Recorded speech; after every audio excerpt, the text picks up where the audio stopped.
All aboard, it's Jang here down in the basement of my house. And the reason that I'm here is that this past week, this channel passed 3 million views and 10,000 subscribers. And I wanted to thank you all for that.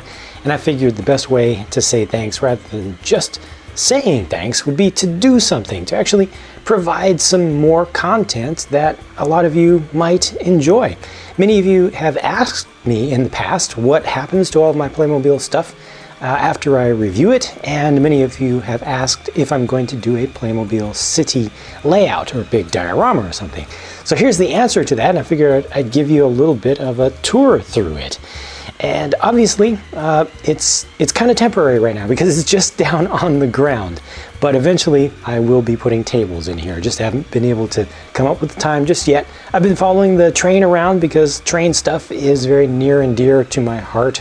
And the kid that's still in me just really likes train stuff, model train stuff, toy train stuff.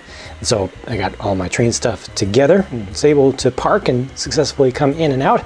I also got the harbor section over here, this kind of represents water area over here. Eventually this will probably be 2 different layers or 2 different levels of tables that I'll set up. A bunch of the pirate ship stuff, there's still more to get, but I'm not sure if I'm going to continue to collect all of those. Zoo, various zoo related things, and kind of a natural area. I got the passenger train stop back there too, but I kind of wanted to have, just a natural kind of green area on one part.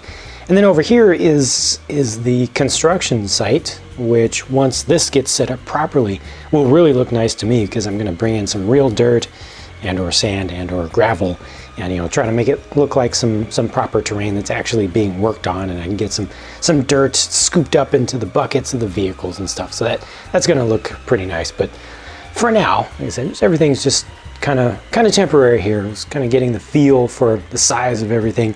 This over here is more of kind of closer to a downtown area, so city life stuff and also some city action stuff has gotten put here just to put it together, to keep stuff that's kind of related close together. And then more of a residential area is coming off towards this side. However, then I have some kind of futuristic, some space stuff, some Super 4.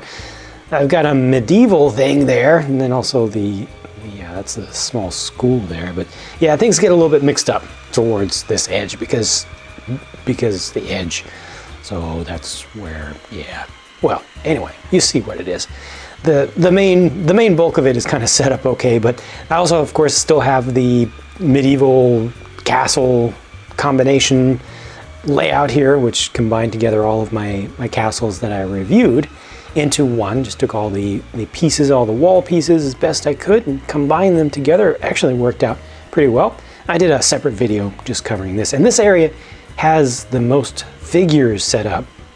So as you look in closer, you can see that this looks a lot more alive than the rest of the areas that I showed down below. I just had more time, and because this is elevated, I figured this could last a little bit longer. I don't want to set up all the figures in the city down below just to have to move them, because obviously everything that you see on the floor is going to have to be picked up off the floor before I can put tables in. I haven't really decided if I'm going to build custom tables or buy ones. I'm probably going to try to build it in to make the best use of the space possible. Set up multiple levels so I can have some storage bins down below. I'm not ever going to be able to keep all the Playmobil stuff that I review on this channel fully out on display, because eventually it's going to be probably too much. But there is a lot of space that you're not seeing here down in this basement. It's actually a pretty large basement, and I will be able to expand this out quite a bit and continue the rail line around, because like I said, that's really important to me personally. But once I get all this elevated up, I will bring out the figures and some stuff will be painted up. I'll get some terrain in. I think it's going to end up looking real nice. But for now, this is what I have. I hope that you've enjoyed this look at it. And once again, thank you very much for your support up to this point. Obviously, I've got a lot more work to do down here, and I've got a lot more stuff that I need to review for all of you. So stay tuned. As always, I will talk to you again as soon as I can.